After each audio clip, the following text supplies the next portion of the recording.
I'd like to welcome everybody to the New Bern Board of Aldermen meeting. At this time tonight, the prayer will be given by Alderman Victor Taylor. Yes, man. Thank you very much. First, we want to recognize we have Commissioner Johnnie Sampson in the house tonight. Welcome, Commissioner Sampson. Also, we also honored tonight with another individual who been knowing him for a while. Most of us call him the honorary mayor of the city of New Bern. He's a man of God. He's a pastor of Ebenezer Church on the corner of Cedar and Bern. Yes, sir. And he's more than welcome to come out and do a prayer for this great city of New Bern. At this time, I'd like to introduce to some of you all and present to the others, Pastor Robert Johnson. Thank you, Alderman Victor Taylor. Shall we bow our heads? Let us pray. God of our weary years, God of our silent tears, God of our Heavenly Father, one that woke us up this morning and started us on our way, brought us all through this day to this place that we may gather around your spirit of love, peace, and unity to address the issues, the concerns that face our great historic city, New Bern, and its members. So we invite your sweet spirit to have its way within our mayor and our aldermen, as prepare them, dear God, with an open mind and open heart to hear the concerns that will come before this body today. So, Lord, we ask that through the power of the Holy Spirit that He will guide us in all of our deliberations and our thoughts, that we may leave this place renewed, inspired to do a better job in making this great historical city a community, a city for all your people to live and to enjoy. We ask these blessings in the precious name of Jesus, our risen Savior and Redeemer, the Lord. Say amen. Amen. Thank you. Would you join me in the Pledge of Allegiance to the flag of our country? I pledge allegiance to the flag of the United States of America and to the republic for which it stands, one nation, under God, indivisible, with liberty and justice for all. Madam Clerk, would you call the roll? Alderman Blackiston. Here. Alderman Taylor. Here. Alderman Mitchell. Mayor Outlaw. Here. Alderman Kinsey. Here. Alderman White. Here. Alderman Odom. Here. Okay, we have everybody here but Alderman Mitchell. Tonight we have for petitions, the citizens, we have one. Mr. Rick Prill, if you'd like to come up and address the board, please state your name and address for the record. Mayor Outlaw, members of the board, good evening. My name is Rick Prill, and I live at 212 New Street. Recently, my wife and I, along with a number of other property owners of the Downtown Historic District, received a zoning ordinance violation notice from Mr. McCoy, New Bern's zoning officer. The letter states that our respective properties are being used as illegal Airbnbs. For clarification, the company known as Airbnb is an online service that a person must be a member of in order to use the service as either a consumer or a host. This holds true for other similar online services such as VRBO, which is Vacation Rentals by Owner, Couchsurfing, Trulia, HomeAway, Tripping, Rent by Owner, and the list goes on.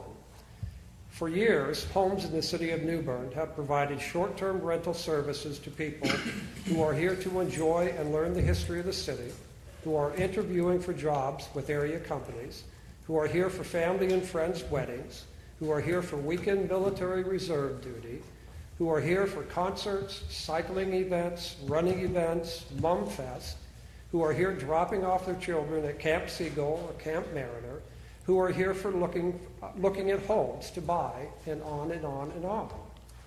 During most of these years, the city has enjoyed the collection of hotel and occupancy taxes as a result of these visitors. So the practice has been well known and accepted by current and past city officials. And in all these years, I'm not aware that this short-term rental service has caused or placed any undue burden on police services, fire services, public works services, water and sewer services, on Mr. McCoy himself, or any other city department, or on the city infrastructure. So what changed recently? According to Mr. McCoy, a single complaint was received. With this single complaint, and at the direction of Alderman Blackiston, Mr. McCoy proceeded to initiate enforcement action. However, instead of the enforcement action being taken against all properties in the city that provide short-term rental services, the enforcement was directed at a small group of homes in the First Ward, which is Mr. Blackiston's ward. This raises concerns in my mind. Why did Mr. McCoy choose to limit the enforcement action to only a few homes in the First Ward and not citywide, unless he was being directed to do so by Alderman Blackiston? And why is a member of the board bypassing the office of city manager and the city manager himself and directing a member of staff to take enforcement action? And Mr. Blackiston is not alone in this conduct. The city of New Bern operates under a council manager form of government, and as such, the mayor and board of aldermen are supposed to establish policy, and the city manager is then responsible for carrying out the policy. Mr. Blackiston's action of bypassing the city manager and directing a member of staff to carry out any enforcement action shows a profound disrespect not only for the form of government, but for the city manager himself. Stepping back, the violation notice sent out by Mr. McCoy clearly demonstrates that the zoning ordinance and city code lack any clear definitions and description of short-term rentals and does not adequately address the larger policy issue. Given this, don't you think it would have been more prudent for Mr. McCoy, as well as Mr. Blackiston, to recognize that the issue of short-term rentals was something that needed to be addressed as a policy issue by the full board, with input from the community at large? Apparently, Mr. Blackiston had another agenda in mind. More recently, I received notice from Mr. McCoy that the city had decided not to pursue the enforcement action and staff would be studying the issue further. I have sincere doubts that the larger issue of short-term rentals in the city can be adequately addressed if the review and discussion is kept behind closed doors or is limited to a very small segment of the community. It is my suggestion that this issue be taken up at upcoming board meetings where residents of the community, representatives of local hotels, representatives of the business community, representatives of Swiss Bear, of the Chamber of Commerce, of the Municipal Services District, and any other interested party would be given an opportunity to be heard on this matter. Then, at the end of this process, you, Mayor Outlaw, and members of the board, would be in a much better position to establish a clear policy on the issue of short-term rental services in the city of New Bern, and staff could be directed to draft and recommend necessary code revisions to implement the stated policy. Thank you. Thank you, sir. If I can just get this thing. Okay, there we go. Okay. At this time, we will go to the consent agenda. Mr. Mayor, Yes, sir. I'd like to change the agenda a little bit tonight. I have someone I want to come up to speak on some property, which probably would take about 2 to 3 minutes to do. Okay. Do you have a second to that? Second. We have a motion and a second. Madam Clerk, did you understand the motion? I do. Any questions about the motion?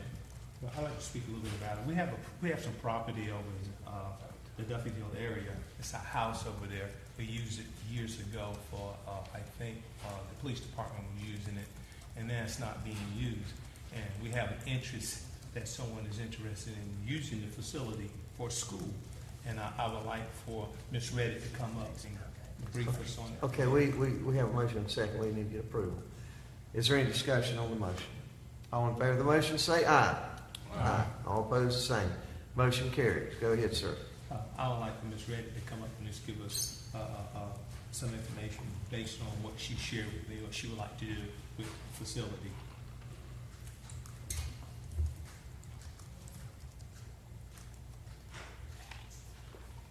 Good evening. Good evening. My name is Janelle Reddick.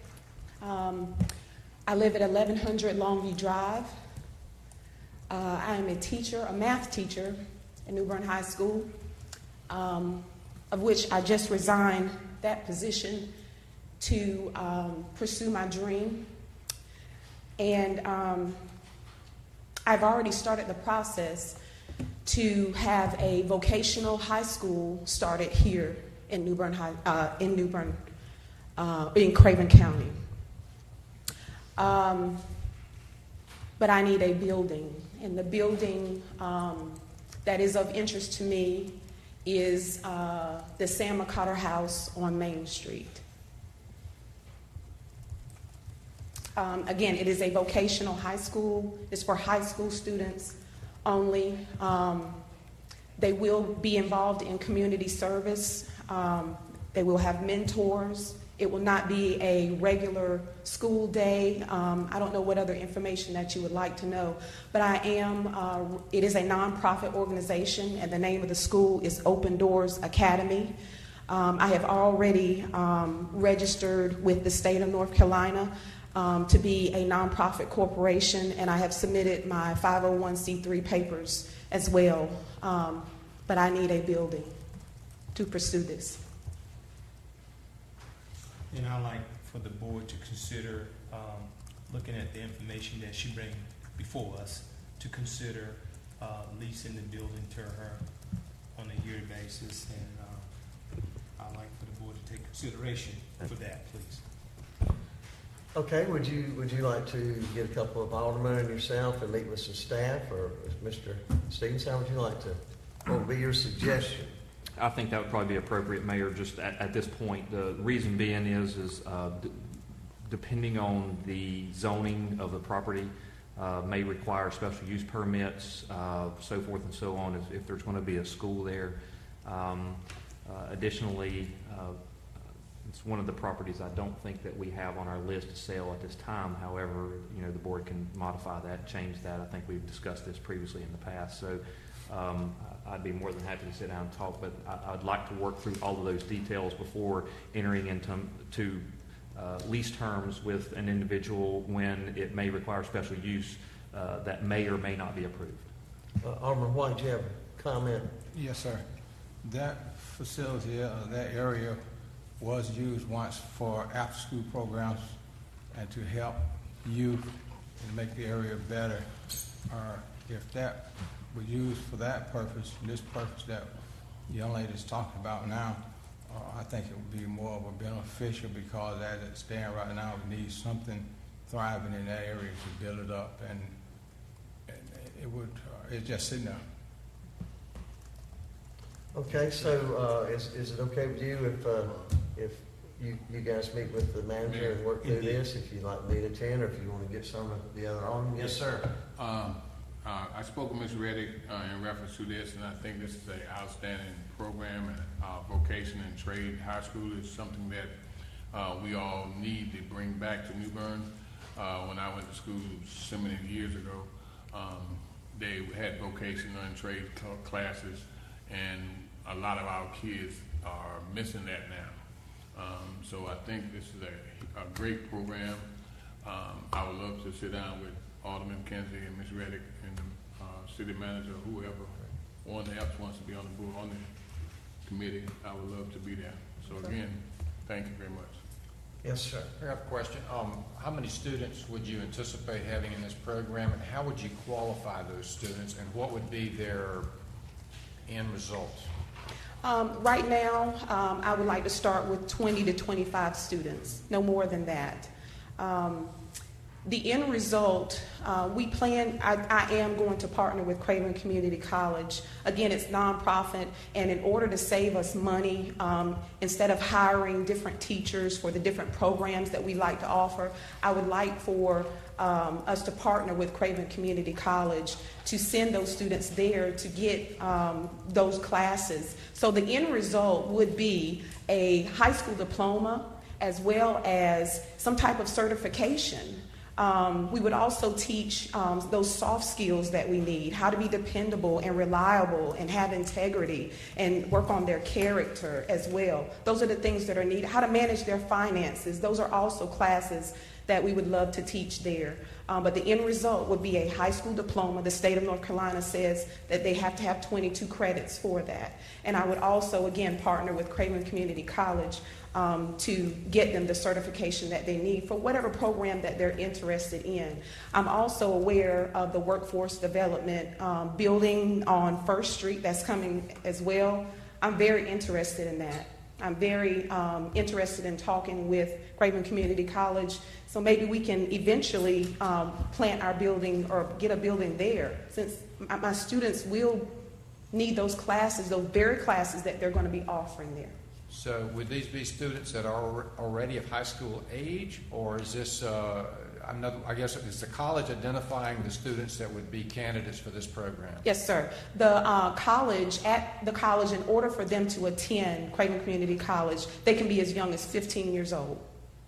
But they have to have some type of a signature or the okay, if you will, from their parents.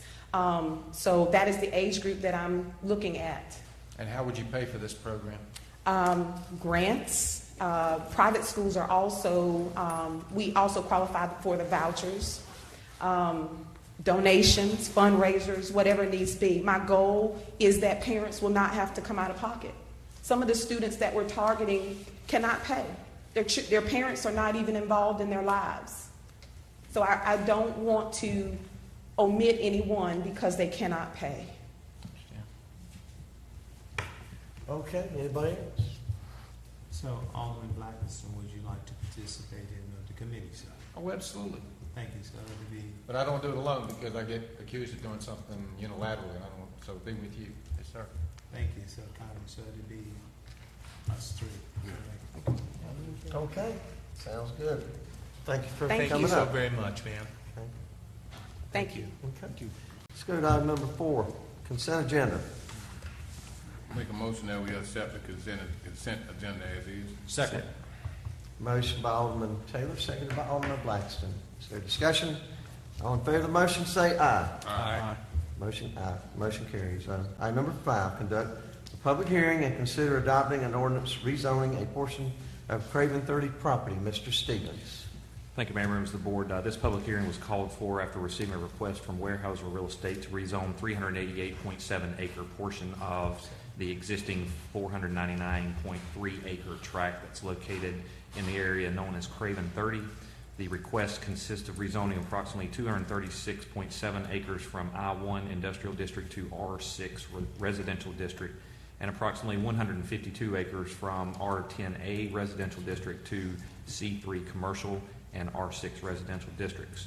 Planning and Zoning Board has reviewed this request at its June 6, 2017 meeting. It was unanimously approved and recommended by the Planning and Zoning Board.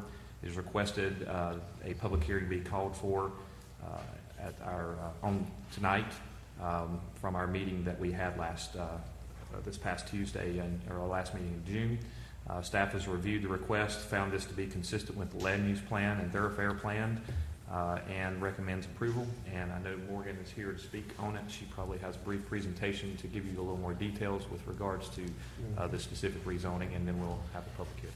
Before we get going, I think Alderman Taylor had something you want to say. Yes.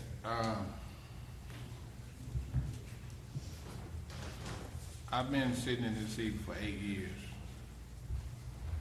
We've been rezoning. There's another part of the city that a developer came, bought houses, towed trees up, put water lines, putting stuff in, and it's going up. We're still not seeing anything going up at Craven 30. People are stopping me all the time. What's going on with Craven 30? And all I say is we keep asking them an update. We haven't seen anything going up. We've seen everything going this way. When is something going to go up and Craven 30. Something that's been going on for a long time. And I'm just wanting to see something going up instead of going flat. That's my comments. Okay, Bart? We rezone. We don't rezone. Thank you. Good evening, y'all. As previously stated, this is a request by Weyerhaeuser Real Estate to rezone a 388.7 acre portion out of an existing 499.3 acre tract. As previously stated, the Planning and Zoning Board reviewed this request at its June 6 meeting and voted unanimously in favor of recommending this rezoning. Staff does find that this rezoning request to be consistent with the land use plan and thoroughfare plan and does recommend approval of this rezoning. The applicant is here this evening and they're very eager to answer any questions from you all. And if you would like, I'll just turn it over to them for their brief presentation. Okay.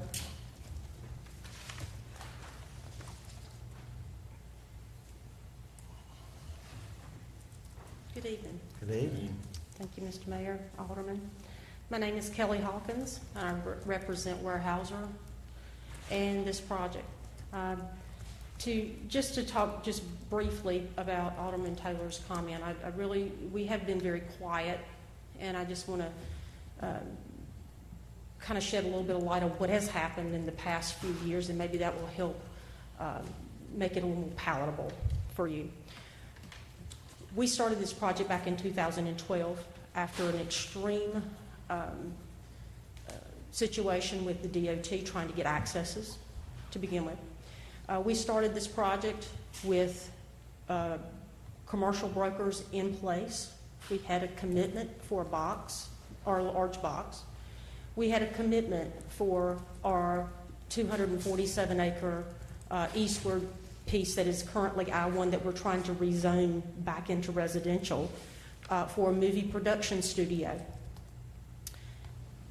In a matter of months, the 43 south leg was pulled off of the state transportation plan. Within weeks of that, North Carolina Department of Revenue stopped all their credit incentives for the movie production industry, taking them not only away from this area, but from Wilmington as well. So it was a strong blow to us because we had already, as you can well tell, there's quite a bit of infrastructure already in the ground. Force mains have been run, water, sewer, electric in the main parkway has been completed. So we totally feel this has not happened to Weyerhaeuser in our other projects. It was a shock. And so we have taken a moment, especially after our latest merger with Plum Creek Timber, to take a look at all four corridors of the 43 and 70. Those pieces of property were not transferred to our side of the business, the real estate side of the business, from the REIT, Weyerhaeuser REIT, in all at one time. They were transferred in different pieces in different years. So we had the opportunity after our merger this past year to go look at all four quadrants and reevaluate even the property that Martin Marietta is sitting on right now and with their current active mining permit, to just see what can we do to grow New Bern. Weyerhaeuser is about jobs. It is about growth. We have been in New Bern operating for over 30 years, and Greenbrier just, in fact, had their 30th anniversary. So we're very proud of that. So we have taken our time. We've been very quiet to the press. We've been very quiet to everyone, trying to take a step back, do new market studies. The market studies did change from the time we started in 2012 to the time we just did our residential study here this past year. So we've learned a lot, and in that we have changed our vision for what we think this property should look like.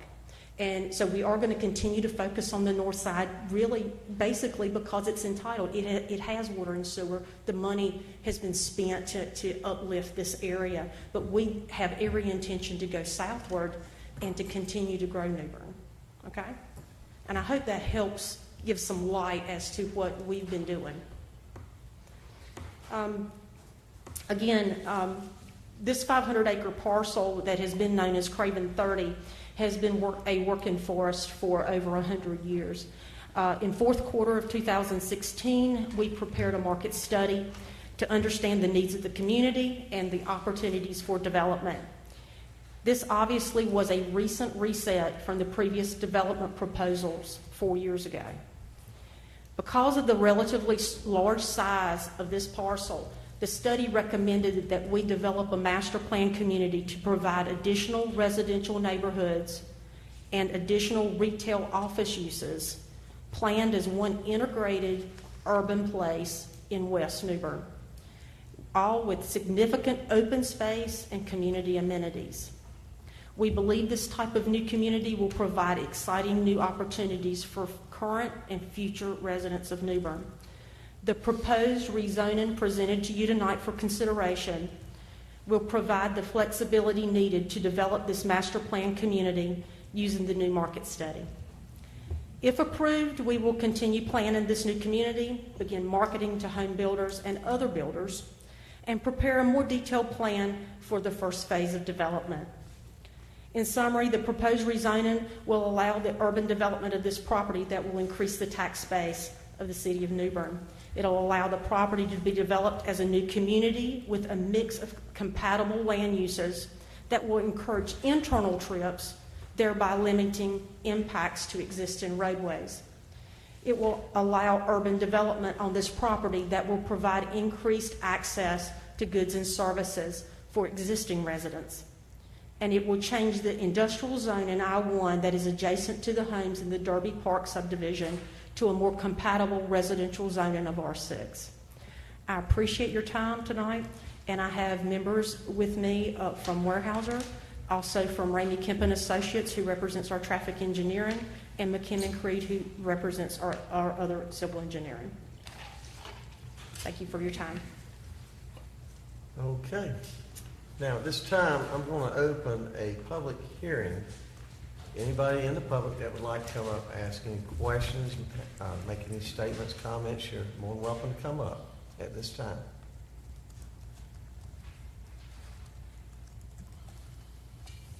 Well, Mr. Mayor, I don't see anyone coming forward, so I'd like to make a we can, let's see here.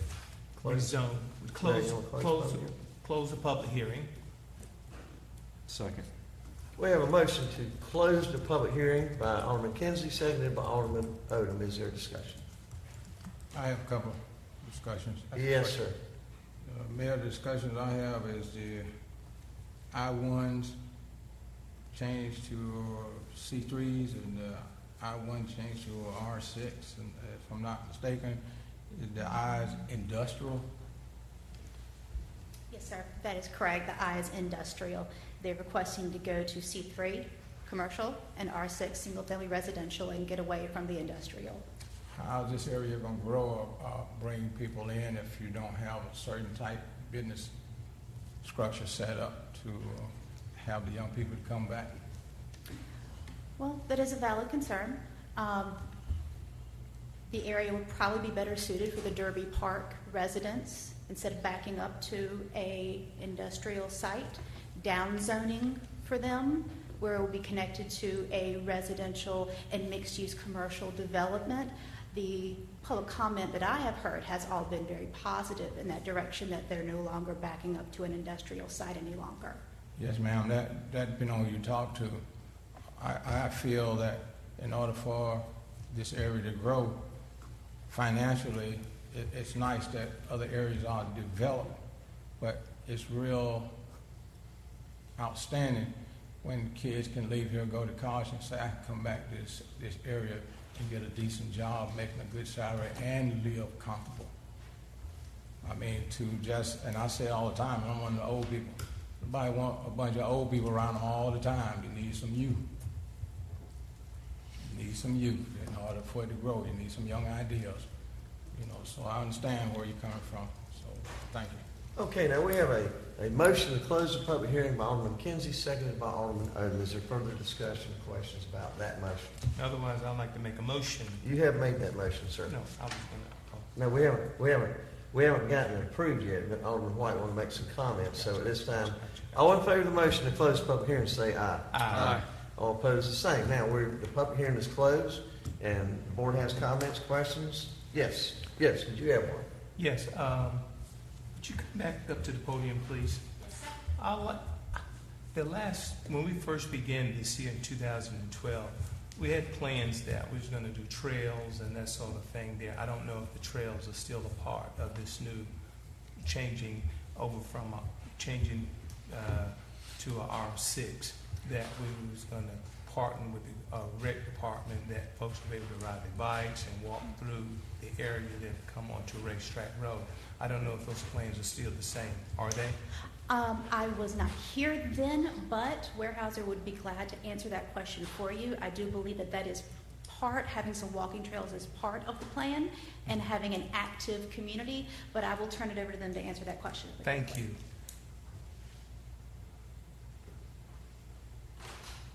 Alderman Kinsey. Yes, ma'am. I'll be happy to answer that question. Our market study does call for a large, we're not interested in putting in another golf course. We've done that. It is the millennials and the new groups coming in, they want activity, they want walking trails. We're very interested in connecting with the city of New Bern, where eventually, you can walk from there to the waterfront. I know the city has been very active in trying to connect with the itself. sidewalks that we've put in. Sidewalks, that we will we've have partnered walking with trails. DOT. And during the plans that, when it first was developed, those are some of the things that we was discussing about making it friendly, all sorts of things that was talked about. And I don't know where we are in this phase. And that's why I was asking you to come up and share some of that information with us. I don't want you to play your whole hand, but I'd like for you to just give us a little information on that there. Certainly. Well, we have a group called Land Design out of Charlotte who is helping us do a redesign. At present, we're obviously waiting on this rezoning to be able to move forward. But all of our meetings to discuss with them have included an intense walk-in trail system, gathering spaces, places for events. We want it to be a place that you would have a band show up and everybody could come. It could be a wedding destination. We want it to be a very active community. It's nothing like we've ever done before.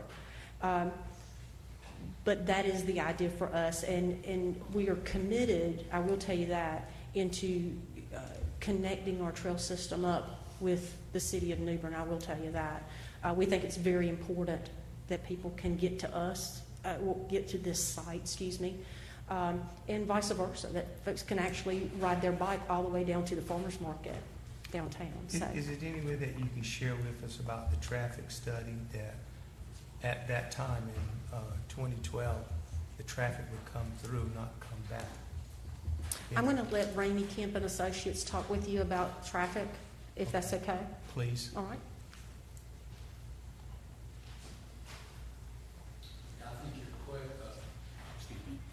Ramey Kemp with Ramey Kemp and Associates. We have an office at 5808 Farrington Place in Raleigh, North Carolina. But I think your question relates to the connection to the adjacent residential neighborhood. Which would be Elizabeth Avenue. Yes. And the plan is to extend that over to connect to 43. And what will be a street with enough capacity to carry what we anticipate to be the traffic that will actually move from that residential area over to Craven 30. So I think there will be movement there that probably right now is being directed back to the east. We expect more of that traffic to come west. Okay, very good. So I think to expand on that a little bit, some of the traffic actually that's using Elizabeth Avenue, and I'm not trying to reiterate what you just said, but where folks might be concerned about egress back out to Racetrack Road, it actually would make that traffic less, that traffic would go on out to the 43 connector. Yes, that will be Because an of- easier way. Because a lot of it has to, right now, loop over to either 70 or Noose Boulevard, so that would kind of take some of that off. Is that correct? Yes, sir. That's Yes, what we sir. anticipate. The young lady. Yes. I apologize. I didn't catch your last name. I'm Kelly Hawkins. Ms. Harkin. I do thank you for the update on what's been going on. Yes, I hear you already had some speed bumps, and I understand you have speed bumps on a lot of things. But for the residents of the city of New Bern, 2012 was 5 years ago. Getting ready to be 6 years ago. Yes. When will something go up? Do you have an anticipated date, time frame, or something to see? Because everybody see the bushes, the trees down, a little bit of pretty road. That's all they see. Yes, hold on a second. You know, when is it something going to start coming upward instead of Sure. outward? This is my coworker, Tim Jackson, out of Gainesville, Florida. And Thank you, Alderman. I'm Tim Jackson with Weyerhaeuser. I'm a director of real estate development. So my job is to help Ms. Hawkins as she moves this project, this new community forward here in New Bern. First, the project that's been annexed into the city has been paying a lot of taxes here at a higher level for the last 5 years. So that's one good thing. The city hadn't had to provide about as much services to it. But there's nobody more interested in having vertical development here than Weyerhaeuser, the landowner, because we've invested a lot of money in extending the roadways, the water, and the sewer lines. So we're working on that, very diligently. Should you decide to rezone this to, the R6 and to the C3, our very next step is launching a marketing initiative to home builders in this area and in the region to attract those builders here. At the same time, to market to some retail users on the frontage of 43, to a broad set of potential users that include multifamily apartments at that location.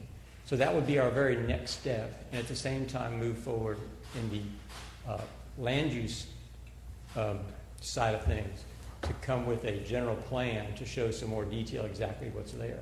Until we have the rezoning, it's hard to, we can't assure somebody, a home builder, that we can get to the finish line and deliver to them the community that we're talking about. The market study shows what you all know. There is still a strong interest in the retirement community and in the entry-level families, the military interest, to be in New Bern. And there's a need for more housing that addresses the needs of that whole cross-section of the community, from the young family to the retirees to the active adult. So it shows that as a demand. So we're working as hard as we can and as fast as we can to get to a point where homes are being built. I hope that's helpful to you. If some of you all don't know me, some of you all do know me. If I spoke German to you right now, you wouldn't understand, would you? No, sir. Bingo. I say that to say this. What you said right then, I understood part of it. Most of it I didn't. The question I asked, going back to my initial question, we're the elected officials. You're from Florida, he's from Raleigh. We're the ones that's getting beat up here in New Bern with the questions of when something's going up instead of going out. So we want to know, I want to know, because I'm getting asked a lot about Craven 30, Craven 30, Craven 30. Things going on, but they don't see it. So somebody needs to tell the residents, not me, because I hear what's going on. Ms. Hawkins just told us. But we need to know when something is going to go up besides some more trees. Trees going to constantly grow. We don't see any buildings going up. We redistricting every 6 months. We rezoning. We've been rezoned since 2012. I know if I had to guess 6 or 7 times, rezone something to this, to that. And after a while, the surveys and plans on the cabinet needs to come down. My 2 cents. Thank you. Yeah. Yes, sir. Yes, I'd like to ask a question. The question I'm asking is, as Alderman Taylor was stating, over the years of rezoning, what really stopped things from going forward when we first started on this program? I heard her say something about that. Ask your question again. I'm sorry. I would like to know what was I know that certain groups pulled out of New Bern and Wilmington, and I think it was due to the time or the change, but I'd like to know what really caused the stop or the growth that we were planning. I'll be happy to tell you. We were committed with a commercial builder to take down the 75-acre, back then it was a 75-acre retail center, and we had a retail report study done that said we were the perfect place for that, assuming that that 43 was connected to 17. And what that would do is create a hub-like effect where people could come around New Bern, hit that hub, and actually we had a value retail study, which is like Tanger or an outlet center. That was done in 2013. Said the very same thing. Outlet center would work fantastic there. So as we move forward with option agreements, it bound us to start moving water and sewer and us to start spending money. And to be quite frank, the retailer that was going to be the anchor box had an opportunity in 2013, I believe, to dispatch their capital to Canada and buy a string of stores, in which they did. And they basically called our, them and said, "I'm sorry, we're not going to do it."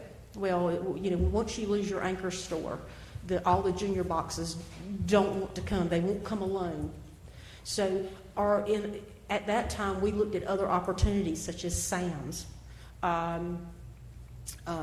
other huge boxes. There's not as many huge boxes now. If you'll notice on Highway 17 on Martin Luther King, the new assemblage that Columbia Group is doing very well is going to be, they're doing Academy on one end. They'll have Teeter on the other. And that is a wonderful mix. Grocers are happening to start being the anchor stores now. That's where we're migrating to, actually, and not your Best Buy or Macy's or whatever. The other problem we had, and I'll be really honest, is our traffic count.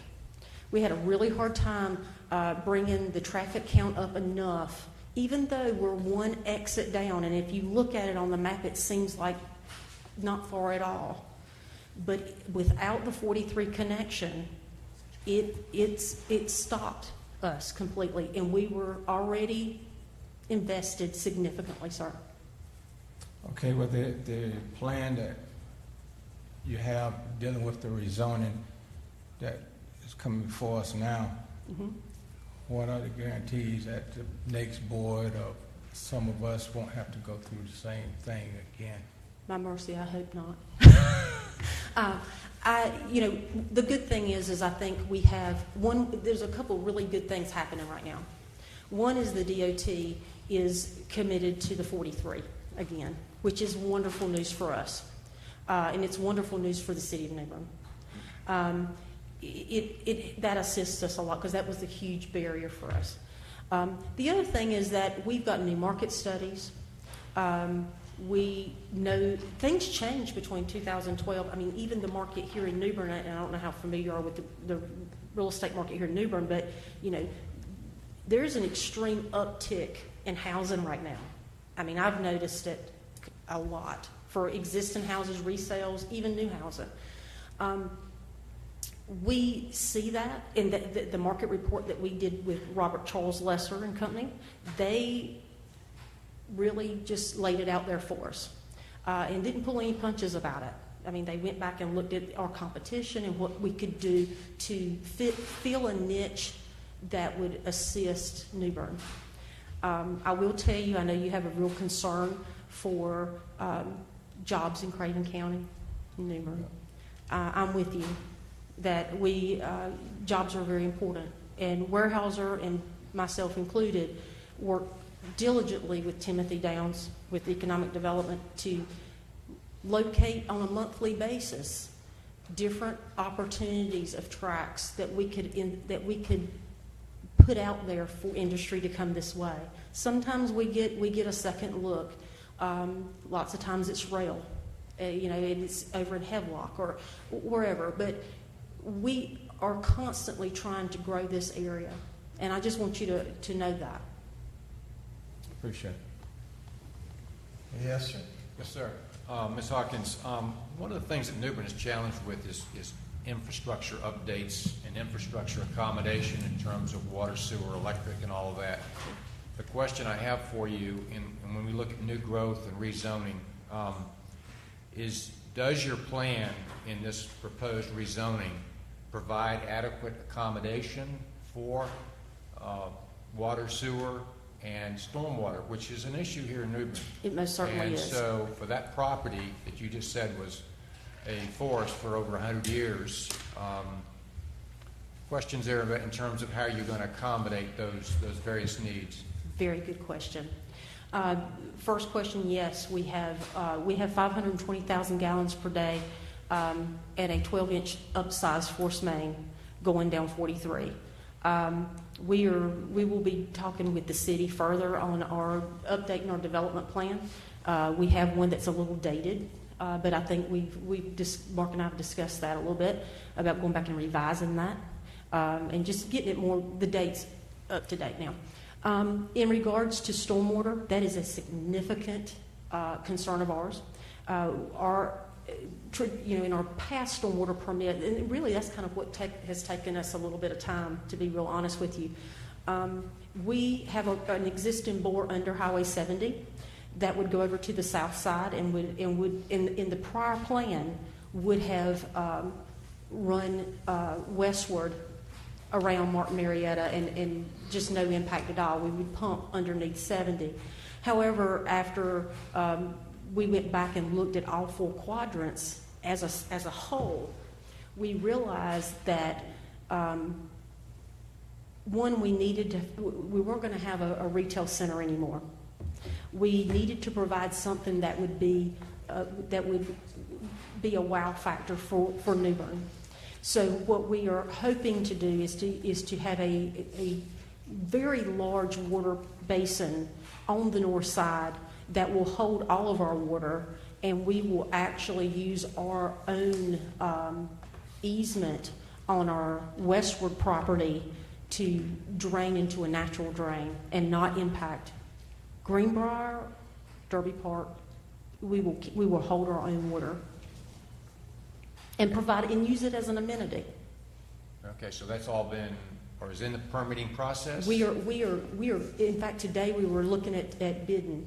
Of what the pricing was going to be, synthetic liner versus clay line. How are we going to do it? Once we get that together, we will apply for a stormwater permit. Okay. And in terms of drainage features, structures, and that sort of thing on the property, with that change in the going to residential, commercial, Yeah. No problems there. There's no problems with that. We're taking into account of that. Absolutely, yes. Okay. Thank you. Right. Yes, sir. Yes, sir, Mayor. As a member of this board who also very pro-growth, pro-development, I think it's our job as elected officials to ensure that we allow projects like this to move forward. We have to ensure that certain criteria is met, and I just looked back and I saw it pass the P&Z board by a unanimous vote. So those T's were crossed and I's were dotted.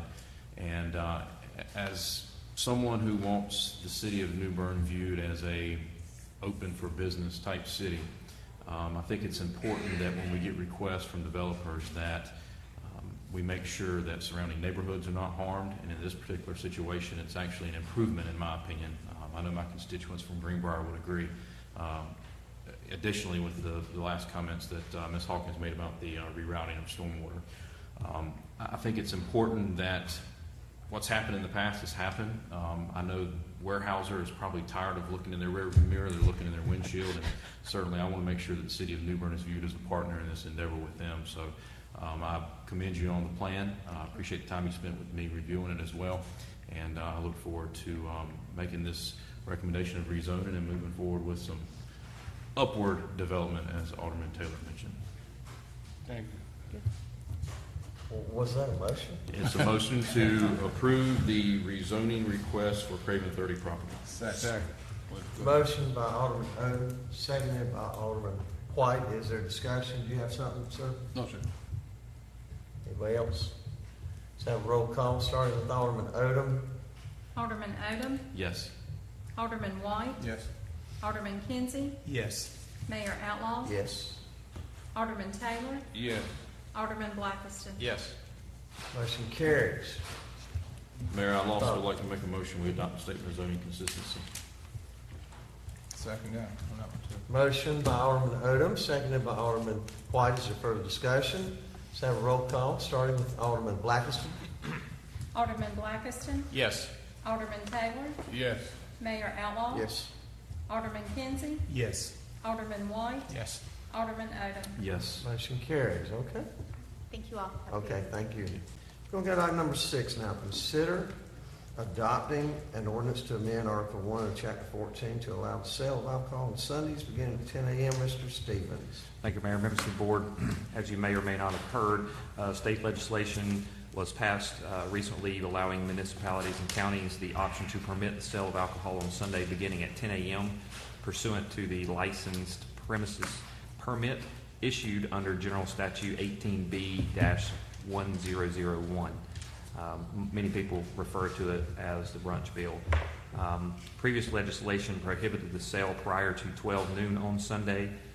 Some of you may have heard from constituents or local businesses owners who are in favor of New Bern modifying its ordinance to permit the sale of malt beverages, unfortified wine, fortified wine, and mixed beverages at this earlier time. And just to kind of detail, the bill was passed by the state legislature. However, it required that a county or a municipality go a step further to approve it locally. So that's the reason why it's before you here tonight. I'm happy to answer any kind of questions. Scott and I are here to answer those for you. Mr. Stevens, does this imply or specify that these sales would occur anywhere, everywhere, both retail outlets as well as hospitality restaurants?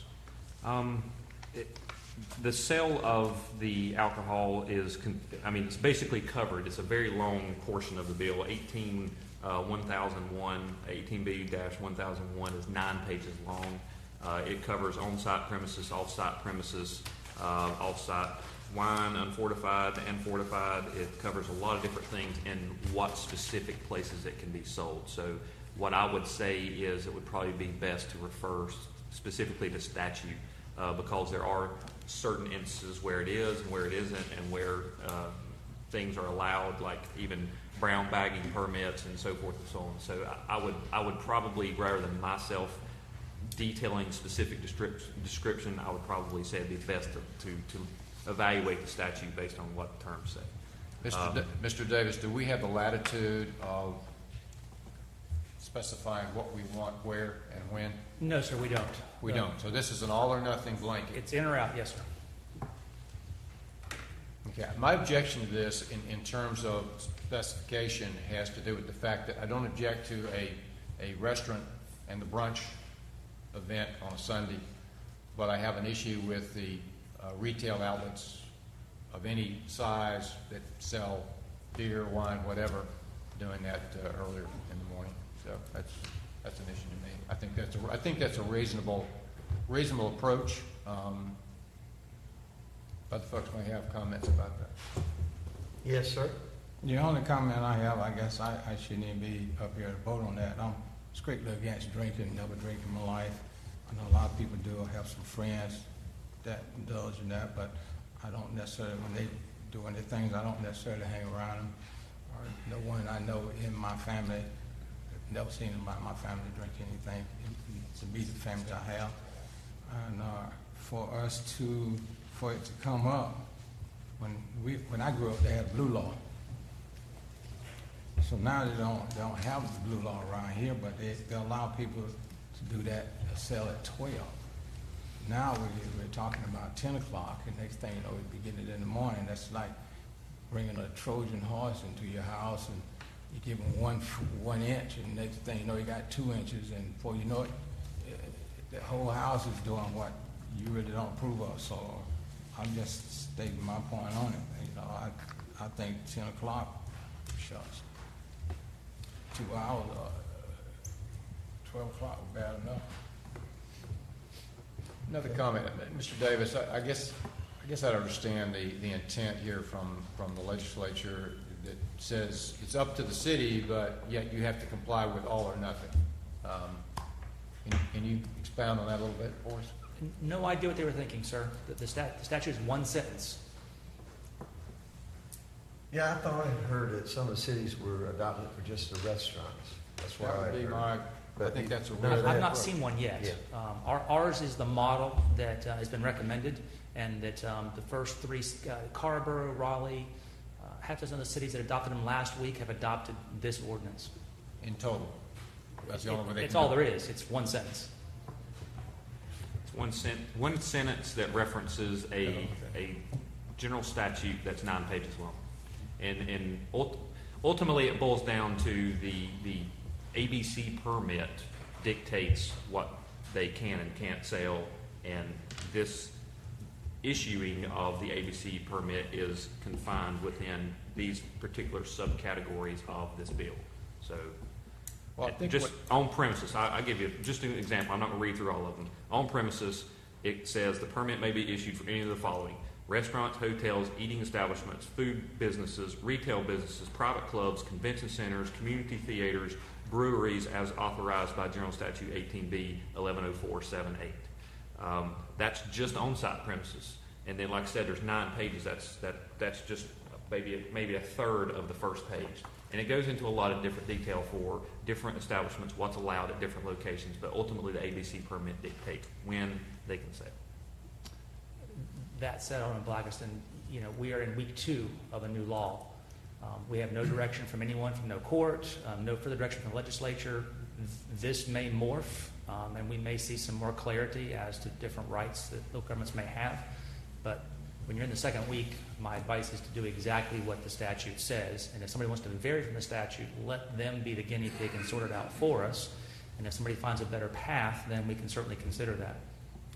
Well, I think going Mr. White's comments there that the intent of the 12 o'clock is because we have Sunday morning church services. And I understand that there are a lot of churches. The mayor and I were in the Sunday afternoon, Alderman Taylor as well. But the intent there is that the predominant time for church services is in the morning, and I think that's in a lot of people's minds that's a conflict. That doesn't mean that if you go to an early church service, you can't go to brunch at 10 a.m. So I think that's reasonable. But in terms of consumption, open containers and all that sort of thing, we know that happens, or purchase from stores. I think that's, I would prefer the 12 o'clock. My comments is, I've been in a few states, and I've been in a few cities in those states, and they had dry Sundays. Everybody did fine. Get to North Carolina, get back to North Carolina, and they had 12 o'clock. Everybody did fine. Like Alderman White said, you have 12 o'clock, now you're going to 10 o'clock, and then after a while it's going to be no time. You can get it any time. Wake up and go get it. I'm totally against it. It should stay right at 12 or go try. One more question, Mr. Davis. What time, is there a time limit for retail restaurants and whatnot to stop their service on Saturday nights? Is there not a time? It does. It depends on daylight savings time, and it falls between 1 or 2 o'clock, 1 or 2 o'clock. Depending on the season. Okay.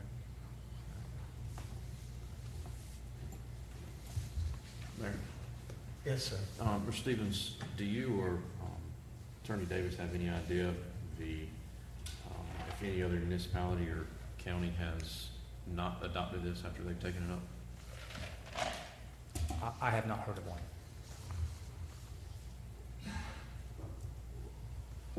and this was obviously approved by both houses in Raleigh and signed by the governor, I believe. Yes, sir. Yes. Mr. Davis, our options are to either pass this or it dies for lack of any action. Yes, sir. Sorry. Mayor, I'd like to make a motion we adopt the ordinance to amend Article 1, Chapter 14, allowing the sale of alcohol on Sundays beginning at 10 a.m.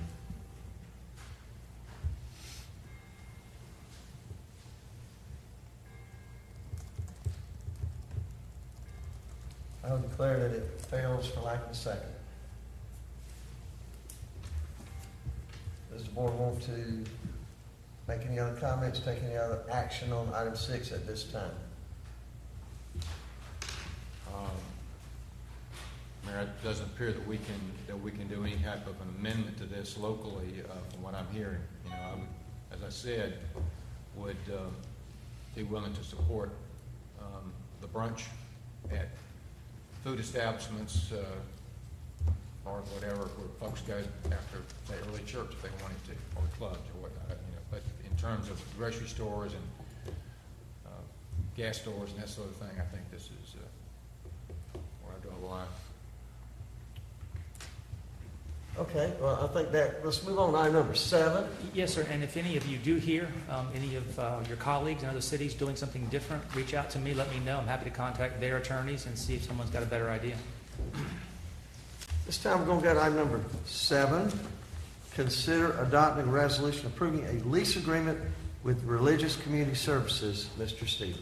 Thank you, Mayor. Members of the board, Religious Community Services has requested to renew their expired lease for the property that's located at 503 Guyan Street. The lease is for a period of 1 year and would be effective July 1st, 2017 through June 30th of 2018 at a rate of $1 per year. There's a memo that's included in your packet from Mr. Montaigne, Director of Public Works, and we are happy to answer any questions you may have. Does the board have questions? Is that lease being renewed year to year?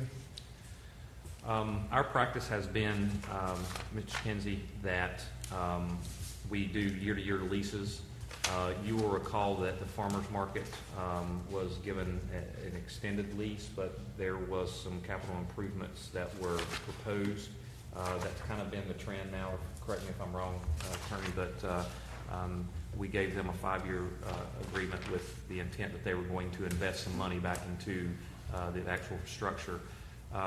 There are plans for RCS to invest in the property in which they own, but this particular piece of property that we lease to them is not part of the improvement plans to my knowledge. So at this time, we're looking at a 1-year agreement, and kind of consistent with where we've been with most every property that we have, such as area day reporting and a lot of the other properties which we have leases with other individuals. Mr. Stevens, in this particular case, where does the maintenance, repair, and upkeep responsibilities fall?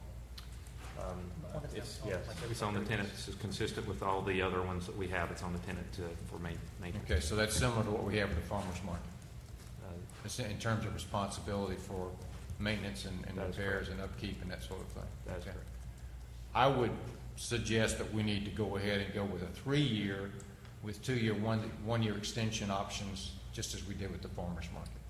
That's what I would like to see. Say that again.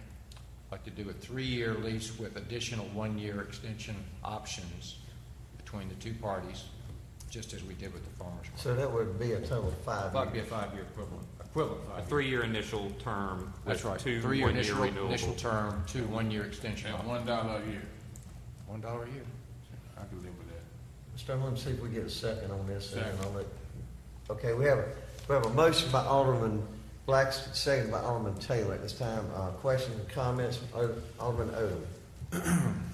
Yes, sir. I thought that we were getting to a point on our board when it came to certain things that we provided some consistency. I don't know where the consistency is with this one. The farmers market, we gave them an extended lease because they're paying, I believe, $6,000 annual rate. And the Fireman Museum has made significant improvements to the structure, so we gave them an extension because they're in the fundraising process. We just approved a couple of leases for some nonprofits, I believe, at our last meeting, and it was 1 year for $1 a year. So I'm just curious and why this one's any different. Well, because the question I just asked Mr. Stevens, the maintenance, upkeep, repair responsibilities rest with the tenant, correct? Yes, sir. Just to be clear, we have one master lease. It's the same. Everybody gets the exact same deal. It's no one's treated differently. I understand that, but let's get down to reality here. One size doesn't necessarily fit all. I mean, we try to be consistent, and that's an important part of it. But we know that this building that we're talking about on Guyan Street has had some problems, needs probably some repairs and maintenance, whatnot, and may be reconfigured for their future growth needs and that sort of thing. But I think this, it gives us some stability, and we know that they are planning to make a major investment in their infrastructure over there, in the buildings and the property that they own. And I think that that's part of the campus. And this is not a building that's, quite frankly, it's not a building in my mind that is as substantial as the Farmers Market or the Fireman's Museum because of the nature of the structure. It's basically a modular structure that was placed there, built there, whatever. So if I could, if the board would allow me to do this, one of the original patriarchs of the Religious Community Services is with us tonight, and it actually started out in Ebenezer Presbyterian Church. So I'm going to ask unless anybody has objection, if Robert Johnson could come up and give us a short history lesson of RCS. Started in your basement as a soup kitchen, and it is where it is now. So would you want to give us a history lesson on this real quick? Because I think you and Rich Boyd and several others were the leaders that started it and where it is now. So if you could just we could all probably have a better understanding of where we are and where we're going with this. Just like to say that the Religious Community Service began this ministry. The vision came to this community from Dr. Rich Boyd. He brought this ministry to this community where he called the community churches together. And out of that meeting, I think we started with something like 23 churches that united together to form the Religious Community Service. And we started with the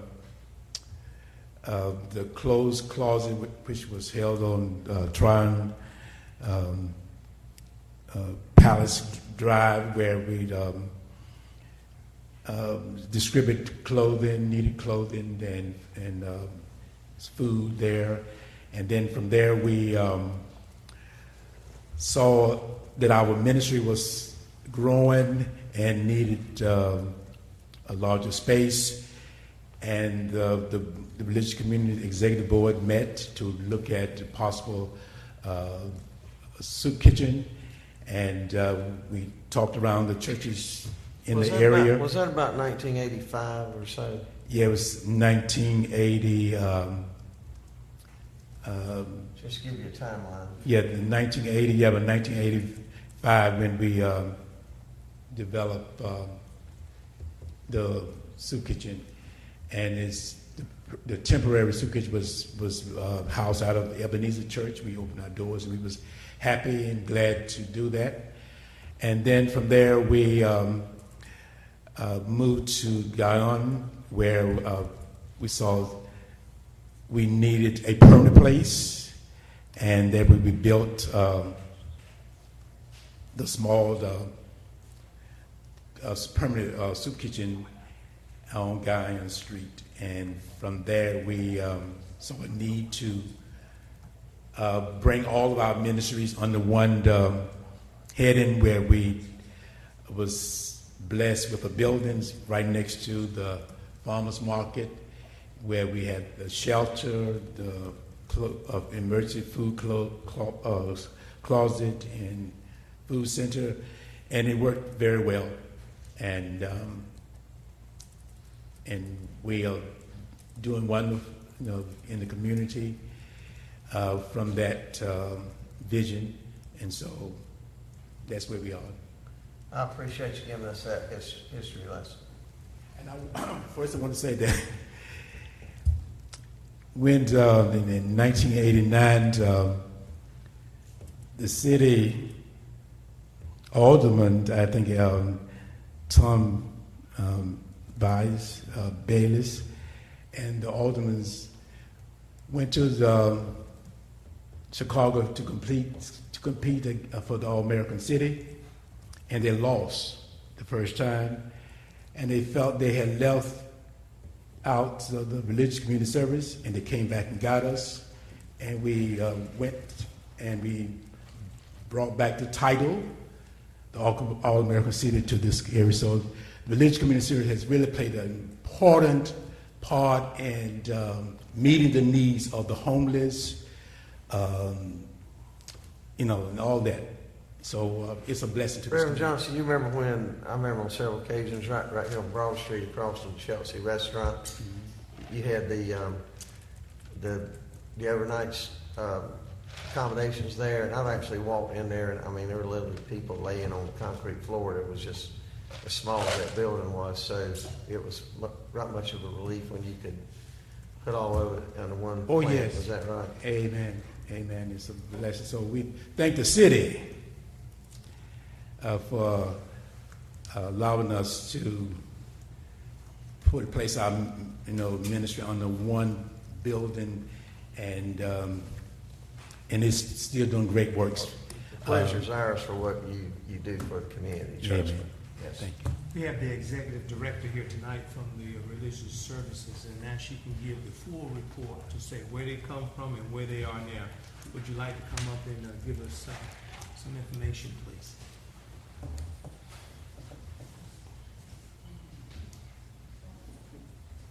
Thank you very much. Juliette Rogers, Executive Director of Religious Community Service. With me tonight is Deborah Cook, our board president. We are in a fundraising campaign to raise $1.5 million to revamp RCS. We are at a structural impasse, which we're kind of discussing with our the annex, but also our main building is in desperate need of repair. It hasn't been touched. It has not been touched since 2000. As of last week, we received a grant from the North Carolina Housing Finance Agency for $550,000. And we're also in the middle of a fundraising campaign, and we are around $400,000. So we have a large majority of the funds that we needed to make that happen, and we're really excited about that. We're very excited about the positive things that we've heard from all of you, and also from the donors of this city. So Alderman Kinsey, I appreciate you giving me the opportunity to speak tonight. I won't take up very much of your time, but in our renovation, we're going to redo our kitchen, add more seating for the kids and the families around there. We're going to increase the opportunity for families to be able to come in to our family room. We only have one. We're looking for 4 rooms. And then we're also going to build a suite for homeless veterans, 6 beds for them. And then the annex is going to be used for Craven Community College to do workforce development work there. So that's what we're up to. Any questions? Ms. Rogers, I need to see you before you leave. Okay. Now, we had a motion and a second. Yes. On this, anybody else want me to? Yes, I sir. have a question for staff. I don't want, I know how it's going to be perceived that my comments are that I'm anti-RCS, which I'm not. I would have made those same comments regardless of who was asking, but for staff's perspective, have we had anyone that's asked for a lease longer than a year, and we only granted them a year? I know the Fireroom Museum asked for a 10-year, we gave them 5. I will try to recall the history as much as I can. The specific ones who have requested longer extensions, I can't recall all of them. I would say every single one of them would prefer to have long lease agreements. because it helps with how they structure their operations or whatever it may be. The decisions with regards to the farmers market most recently was because of the shift in they were actually going to pay for the particular space. The Fireman's Museum, if I recall, was given a longer extension because of the capital investment that was put into the building, as well as that building along with all of the contents being city assets, or a significant portion of them being city assets, especially the historical engines and so forth and so on. To my knowledge, those are the two big, long extensions that we have done as far as lease agreements. All the other ones have been one-year terms, and I'd be remiss, forgive me for not knowing all of them, but Matt, if you'll step up here real quick. I know we have everyday reporting. I know we have several other properties that we have lease several for $1 vacant a pieces year. of property we lease on a one-year lease as well. But to be perfectly honest, when we first received the request from RCS, it was a request for a 5-year lease. In discussions with the city clerk at City Hall, we're under the understanding to do more than a multiple-year lease. It would have to be advertised. At that point, the decision was made to back it down to a one-year lease. And if they wish to proceed with a multi-year lease in the future, we could work towards that. But they did, being perfectly upfront with you, they did request a 5-year from the beginning. Right, it's just, again, I'm not against this at all. I recognize the work that RCS does. We'd be in a world of hurt in the city of New Bern without them. I don't want tomorrow for all of us to get calls from other people who's requested a 5-year lease from the city, and we've gave them a 1-year, and our explanation is, well, we really like what RCS does for us, and the question to me, well, do you not like what we do for you as well? So that kind of goes back to the whole nonprofit issue that we addressed early on. I'm so pro RCS for this particular building. I wouldn't be opposed to enter some agreement with giving them the building, to be quite honest with you. That's how in favor I am of the work that they do. I'm just concerned with this particular process and how we're handling it tonight by changing something that was advertised for a 1-year lease, and we're changing it tonight to a multi-year lease without the notice being given. I think the kind of other side of the pancake on that is that I would expect anytime City of New Bern has entered into a lease agreement that they were busting at the seams and needed space, i.e. the mall police substation, or when we actually used to rent the Dunn building. I doubt we went in and did a lot of retrofitting for a 1-year lease. I expect anytime the City of New Bern has entered into a lease and their fiduciary duty, our staff is probably trying to negotiate as long-term leases they could, anticipating capital improvements we were going to have to make to get the building to comply with whatever handicap, AI, any other type of disability or anything like that. So from that end, I understand, I appreciate a lot of the different organizations that do a yeoman's job of providing services that if we ourselves are doing it, it'd be much more expensive, and I doubt we do anywhere near as good a job. So that would be my thought on the lease end of it.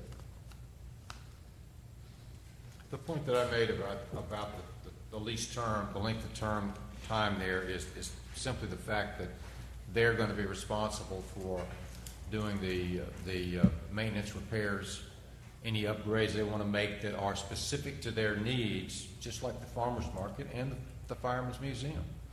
If they were not going to be responsible for that and it was falling on the city's shoulders, then that's a different dynamic. I will say, if I can, my ceiling in my office, which is over there, just fell in, and we just fixed that. So it is in need of repair, and we will take care of it.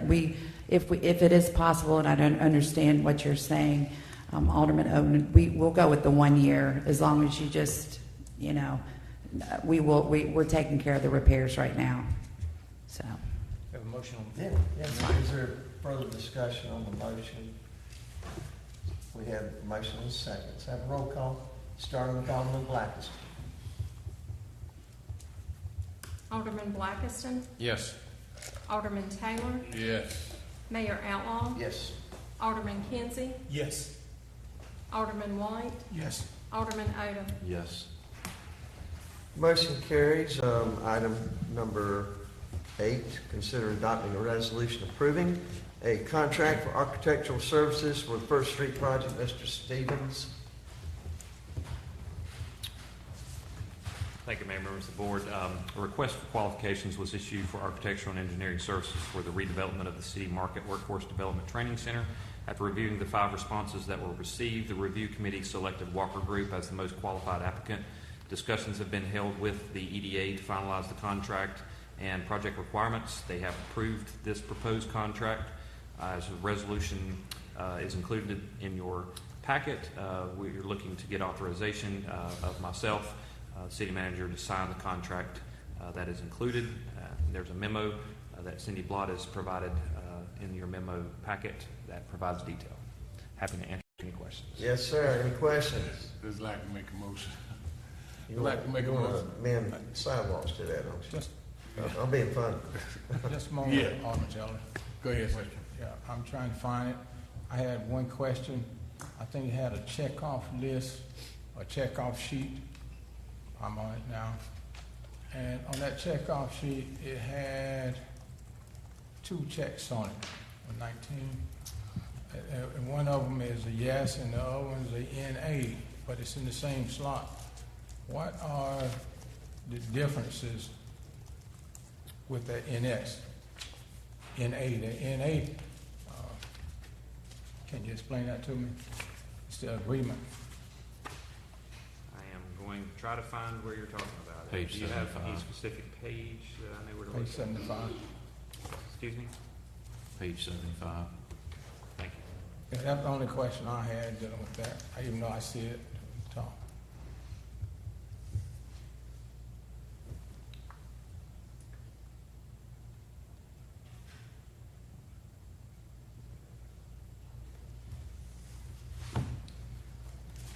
My guess is they probably checked both, and I'm just going to take a guess because I don't know.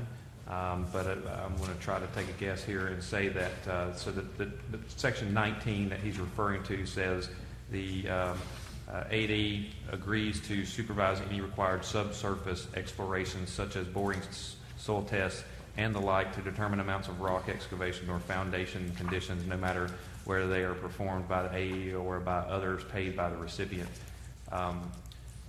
I would probably say that there is some discretion there. They probably will review that stuff. Perhaps other portions of it they may not have the ability to do, so they would need to contract that out. That's going to be my thought. They may not have the expertise, so they would have to subcontract that out.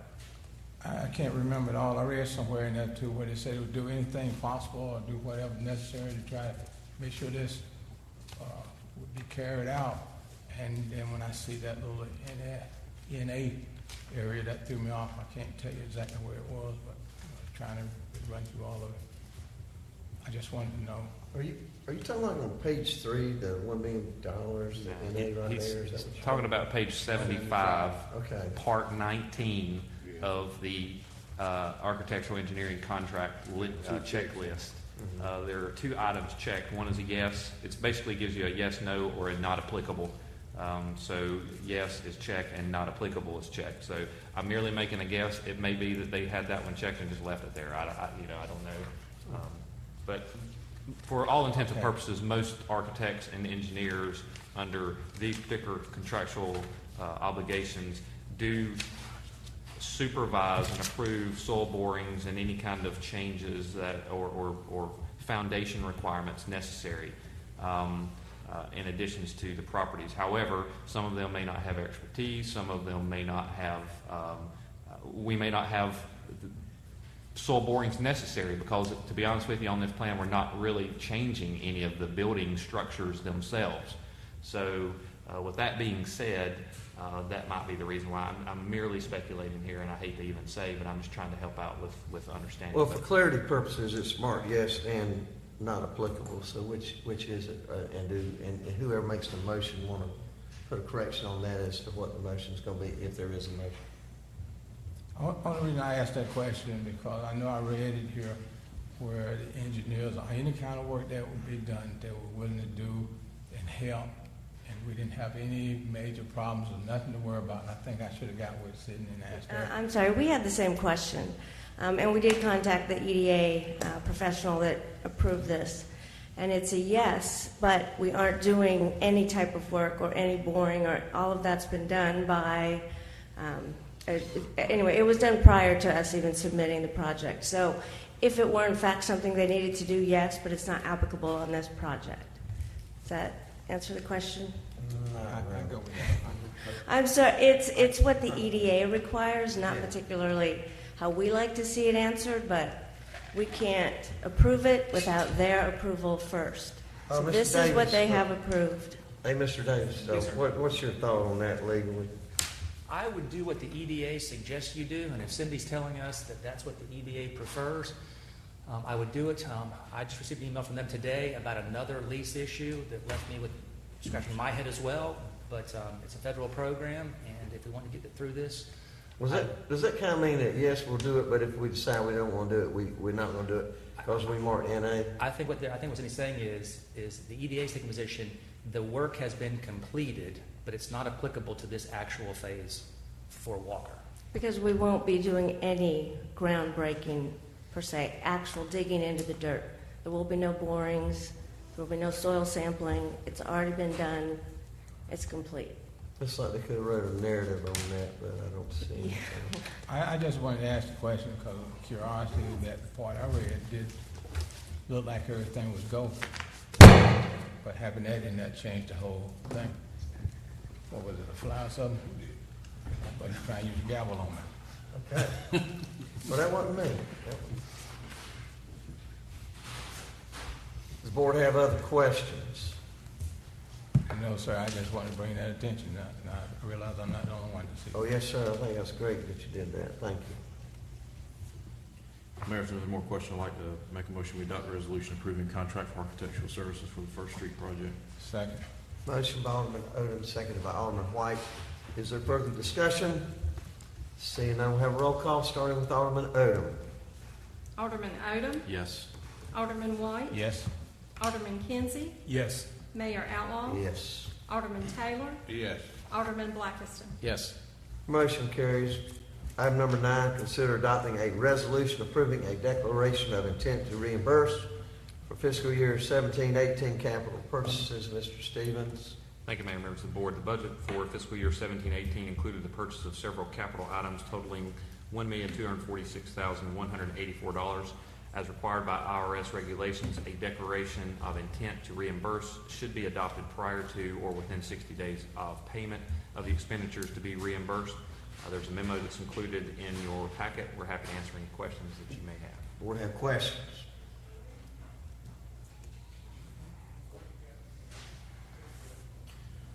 Mayor, if there's questions, I'd like to make a motion we adopt a resolution approving declaration of intent to reimburse for FY 17-18 capital purchases. Second. Motion by Alderman Odom, seconded by Alderman Blackiston. Is there further discussion? Seeing none, we'll have a roll call, starting with Alderman Blackiston. Alderman Blackiston. Yes. Alderman Taylor. Mayor Outlaw. Yes. Alderman Kinsey. Yes. Alderman White. Yes. Alderman Odom. Yes. Motion carries. Item number 10, consider adopting a budget ordinance to establish the Drainage Improvements Project Fund. Mr. Stevens. Thank you, Mayor. As you recall, the board has discussed the need for drainage improvements throughout the city. Public Works has been working to identify several critical and high priority areas over the past several years that need infrastructure improvements or replacement. It was estimated the cost between $1.27 and $1.52 million. This proposed ordinance will establish a drainage improvement project fund in the amount of $1.5 million that was given as directed by the board. We're happy to answer any kind of questions you have. Board have questions? Mayor, I'd like to make a motion. Yes, sir. I'd like to make the motion to adopt the budget ordinance to establish a drain improvement project fund. Second. Motion by Alderman White, seconded by Alderman Kinsey. Is there further discussion? Seeing none, we'll have a roll call, starting with Alderman Odom. Alderman Odom. Yes. Alderman White. Yes. Alderman Kinsey. Yes. Mayor Outlaw. Yes. Alderman Taylor, Yes. Alderman Blackiston. Yes. Motion carries. Item number 11, consider adopting a resolution approving a declaration of intent to reimburse for the drainage improvements project. Mr. Stevens. Thank you, Mayor. This item relates to item number 9 above and fulfills the IRS regulations to adopt a declaration of intent to reimburse prior to or within 60 days of the payment of reimbursable expenditures. This relates to the $1.5 million, or I'm sorry, the $1.246 million that I mentioned previously with regards to 2017-18 capital purchases. I'd like to make a motion that we adopt a resolution approving declaration of intent to reimburse for the drainage improvement project. Second. Motion by Alderman Taylor, seconded by Alderman Kinsey. Is there further discussion? Seeing none, we'll have a roll call starting with Alderman Blackiston. Alderman Blackiston, Yes. Alderman Taylor, Yes. Mayor Outlaw. Yes. Alderman Kinsey, Yes. Alderman White, Yes. Alderman Odom. Yes. Motion carries. Item number 12, consider adopting a budget ordinance to establish the 2017 roadway improvements project fund. Mr. Stevens. Thank you, Mayor. At the board's last meeting, the board expressed a desire to move forward with design specification and cost estimates for needed roadway improvements throughout the city. Those improvements include the resurfacing of Oaks Road, National Avenue, and George Street from Glen Burnie Road to Pollock Street, the widening and improving of Old Airport Road from Tabern Circle to the bridge south of Evans Mill subdivision that is consistent with the city's bike and pedestrian plan, and the widening of Trent Road from 2 to 3 lanes from Simmons Street to Dr. MLK Jr. Boulevard. This proposed budget ordinance will establish the 2017 Roadway Improvements Project Fund.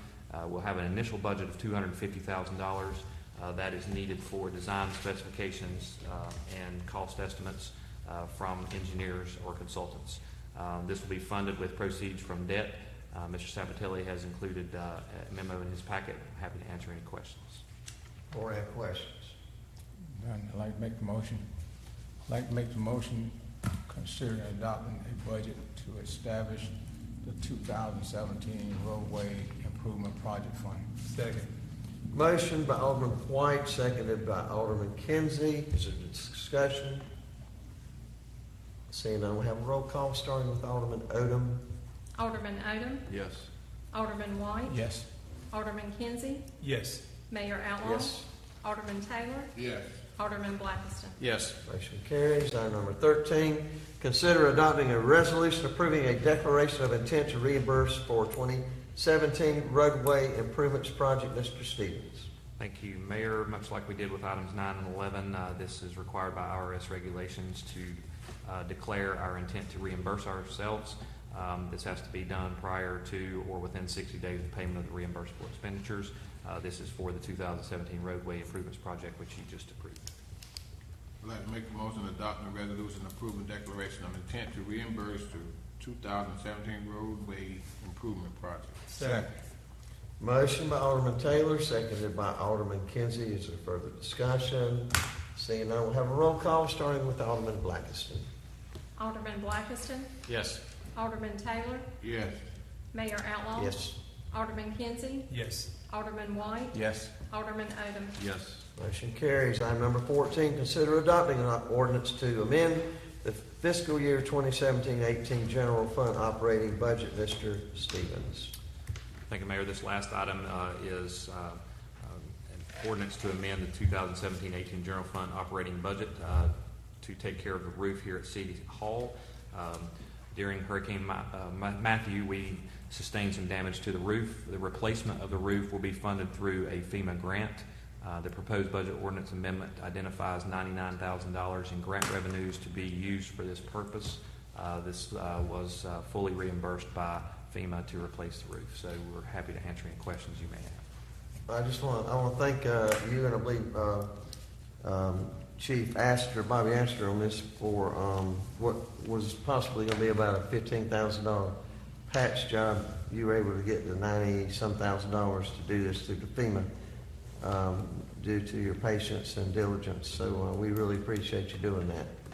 Thank you, sir. Does the board have questions? Mayor, I'd like to make a motion we adopt an ordinance to amend the FY 17-18 general fund operating budget. Second. Motion by Alderman Odom, seconded by Alderman Blackiston. Is there further discussion? Seeing none, we'll have a roll call starting with Alderman Odom.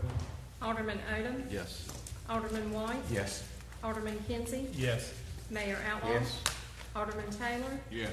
Alderman Blackiston. Yes. Motion carries. Let's go to appointments, starting with Alderman Blackiston. None, sir. Alderman Taylor. None, sir. Alderman Kinsey. I think I have an appointment for the HPC. Is that correct, Ms. Clerk? You do. And I would like to reappoint, I think the guy's name is Raymond Layton. Raymond. Yes, I'd like to reappoint him, please. Second.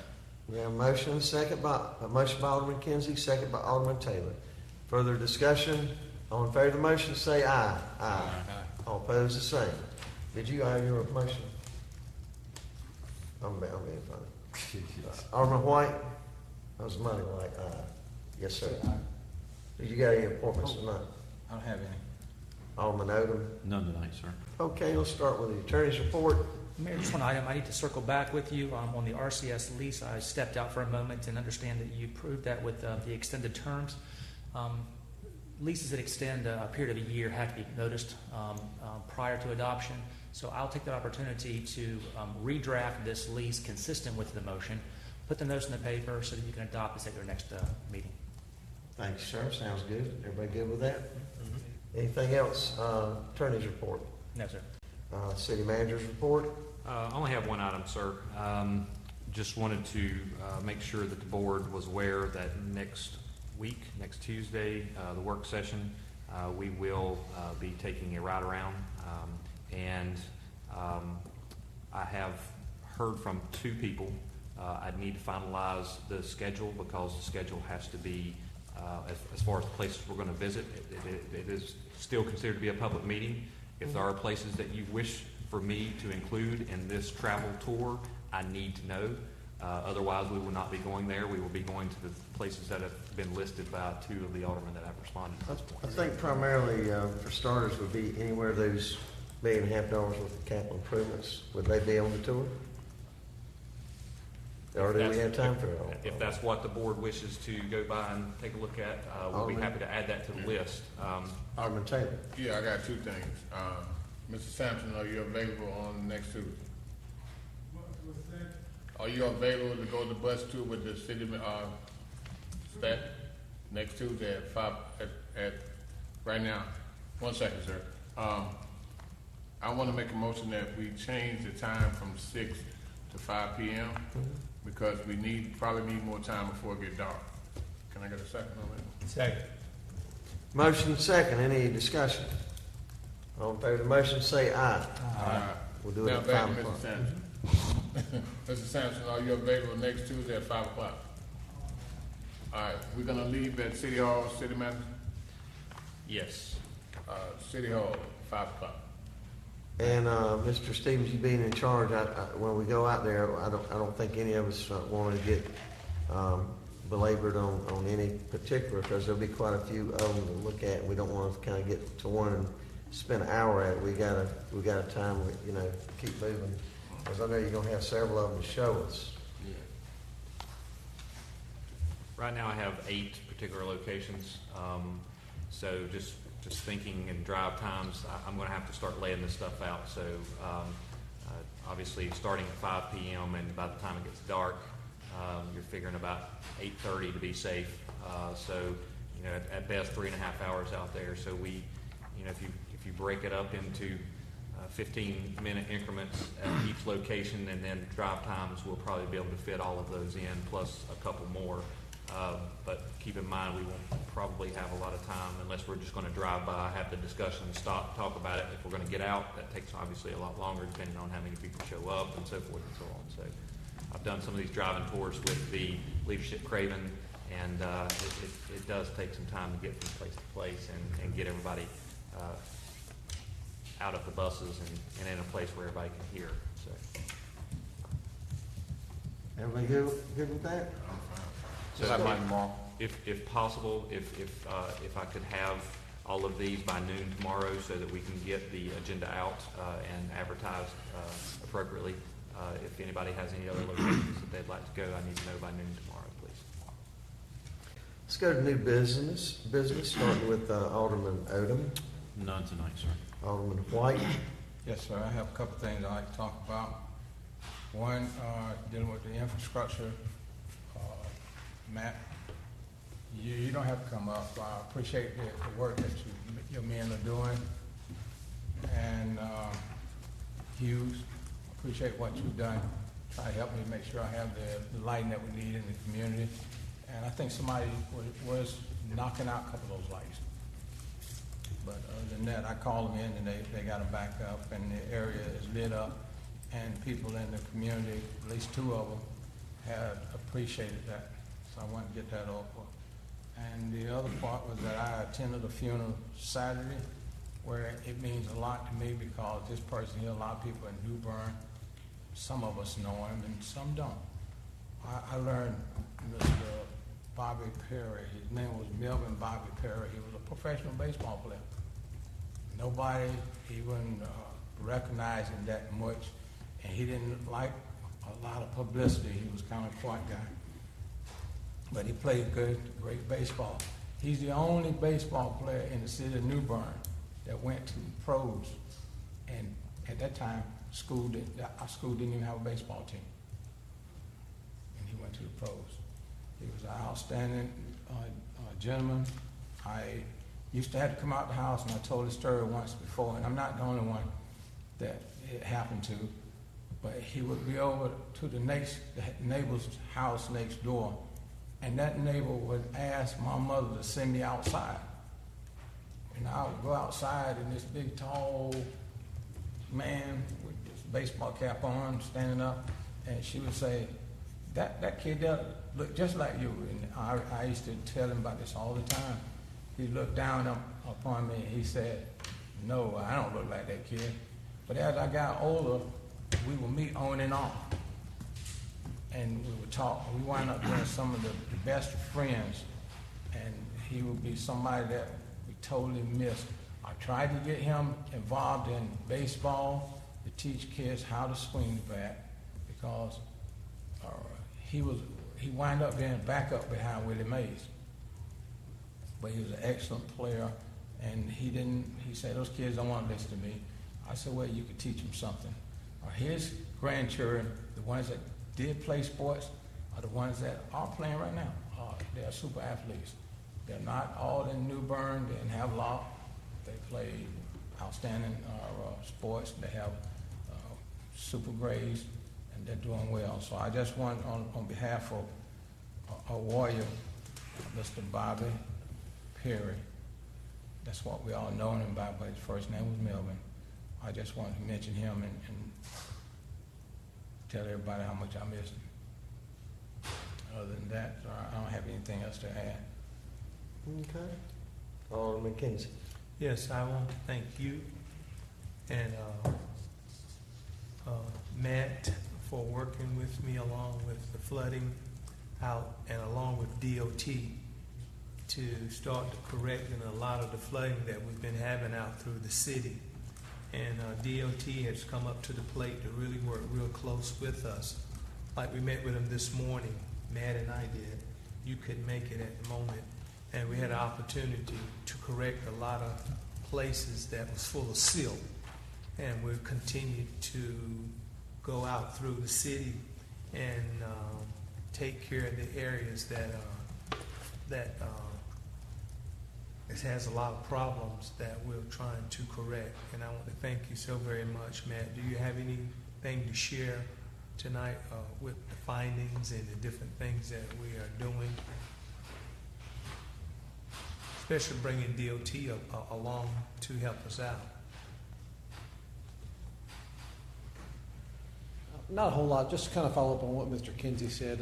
We've taken the opportunity since the significant rain we had a couple weeks ago to kind of do a full evaluation of our system, and doing that, we have come across several issues that fall within the DOT right away, and causing some significant flooding on Glen Burnie and some of the DOT right of ways as well. So we've taken that time to reach out to Gordy at DOT We've met them on site. We've walked several ditches and properties to try to get DOT to do their part in the same way that the city is doing our part, and as far as maintaining our ditches and also our $1.5 million worth of projects as well. So, just a good partnership between the city and DOT, and kind of Mr. Kinsey and Gordy with DOT have kind of pushed that forward.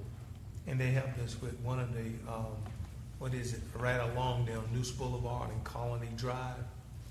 That's one of the largest pipes that brings all the water from about 4 or 5 different neighborhoods. They was coming in. If you ride by, you'll see a big change there. That's correct. That is right there on Noose Boulevard at the railroad tracks, I think, leaving Colony Drive, Colony Estates. We did work with DOT. I think the mayor and yourself and me met with them last week. DOT was out there at the end of last week doing some improvements to that location. So that has been cleaned up, and a little bit further downstream, the city's going to do our part with enlarging some pipes there as well. Along in Derby Park, Colony Estates, we have the truck going through, blowing all the pipes out, which is clogged up. So that's very, very good that process is in progress now. So thank you again so very much. Thank you. Anything else, sir? That's it, sir. I want to mention real quickly a couple things. If you didn't get a chance to enjoy Color Fest this weekend down on Roundtree at Five Points Community, a lot of youth out coloring, and the artists will take what they did and will finish that mural. So again, it was a great opportunity to visit with our youth here in New Bern, and also the police department was out there. We really appreciate Chief, the police coming out, and the K-9, Ringo, and Clyde. Yeah, we're out, and that was quite a demonstration. The other thing I do want to mention, and I'm going to go to Raleigh, or I'm going to talk with our local representatives, but I'm right ashamed of the shaggy condition of the, excuse the term, of the roads. It's almost embarrassing to me coming into New Bern from Kinston. It's just terrible, and it's past needing mowing. And I don't know who needs to get on that, but I'm willing to do what it takes. And I'm talking about weed eating around all the guardrails and everything. I did notice a couple of crews over in James City today, and it's it needs a real thorough mowing and trimming. I'm talking about coming into New Bern, toward downtown, or the whole 70 section. So again, I just want to mention that. And again, if we can't get some results here, just the normal course, I'm willing to help whoever wants to get involved in getting that thing mowed. It just doesn't look good. Mr. Manager, yes. Matt and I spoke with Gordy this morning about mowing, and he was expressing that they are on their way coming down this way right now to take care of that. That was the first issue that we addressed with him this morning, was the mowing situation, how bad it is. Well, we'll get a food truck or whatever it takes out there to get them boys some energy and get that stuff mowed. So let me do what I can. Let me know if you can. I appreciate what you're doing on that. Alderman Taylor. Yes, sir. Thank you. On Saturday evening, I got a call from one of the residents over in Pembroke. There was a pothole, not a pothole, almost like a sinkhole on Chestnut Avenue. I contacted the mayor. Him and I spoke. He showed up on the scene. I talked to Matt, and he instructed me through on via telephone. And I also want to give Chief Summers and his staff kudos for coming out. As soon as we made a call, they showed up on the scene, and they was on the scene for a long time that afternoon until they got the cones and everything in place. So I made it safe travel for the people that went down Chestnut. Again, thank your staff for coming out as quickly as possible as they did, and also Matt, his staff, for going back out on Monday morning and fixing the pothole, the sinkhole. I'm gonna call it a sinkhole because it was a big one. So again, I want to thank you all for coming out on Saturday evening for us helping out with that item. Another item that we're doing, very important in our program. NC Med Assist and Old North State Medical Foundation, myself and Dr. Bonwell, and here in Craven County, we're doing a program called Over-the-Counter Medication Giveaway. on August the 12th from 9 to 2 p.m. at Stanley White Recreation Center, 902 Chapman Street. Over-the-counter medication, i.e. Benadryl, Tylenol, aspirin, cold medicine, children medicine, allergy medicine, vitamins, all different types of medicine that you can actually put your hands on if you walk in Walgreens, Walmart, or CVS, that type of medicine. We also have a program that's going to be that same day. We're going to have a counselor there, so if you have prescription medication, you bring your prescription, you sit down with a counselor, they will ensure that you get your prescription medicine in a few days after that. There's some restrictions that you have to go through, but I don't know those now, but bring your prescription with you that comes from a doctor. The over-the-counter medication, it's not expired, it's not been tampered with, it is not generic medication. It's either going to be Walgreens, Walmart, or CVS medication. Restrictions, you must be over the age of 18. Okay, that's the only restriction. No financial restrictions. You can be a millionaire or you can be on the street. Okay, we're trying to reach out for Craven, Jones, and Pamlico County. We're trying to do 3,000 people. So if you know of anybody that would like to volunteer, I need 200 volunteers. Right now I got 100 volunteers, but I need about 200 volunteers to make this program work. I need 3,000 people. We can get 3,000 people. Jones, Craven, and Pamlico. We did it in Jacksonville. We did 2,000 people. We know we can do 3 counties here in Craven, Jones, and Pamlico. So please put the word out. Any questions, please do not hesitate to call me, 252-617-2537. Please get the people out. Some people make a decision whether they pay their rent or get some kind of medication for the kids. We're trying to make you pay your rent and get medication. So again, thank you for that. August the 12th, Stanley White, 901 Chapman Street, from 9 to 2. Again, thank you. Alderman Blacks. Yes, sir. 2 things. One, first of all, we went through this drill on the grass cutting on Highway 70 last year. That is contracted services, and obviously we were not on the priority list in terms of the area. So there's a lesson there to be heard, I think, in terms of contract services and the results that you get and how timely they are. Second thing I want to mention is I want to address the comments that were made earlier tonight by a speaker during the public comment period that were both inaccurate and an exaggeration of facts. Several weeks ago, 6 or 7 weeks or so, I received a call from a couple of citizens downtown on a topic that I had no prior knowledge of, no understanding of, that has to be Airbnbs. So I contacted Development Services, Mr. McCoy. He gave me a little bit of background on it, and at that time I requested a meeting with city manager, staff members, the mayor, Alderman Odom attended as well, and the city attorney to investigate the background on this topic. Very sensitive topic, I understand that. But in no time did I get a call from that speaker, who happens to be one of my constituents. He did not call me and express any concern about anything that was being handled in any particular fashion.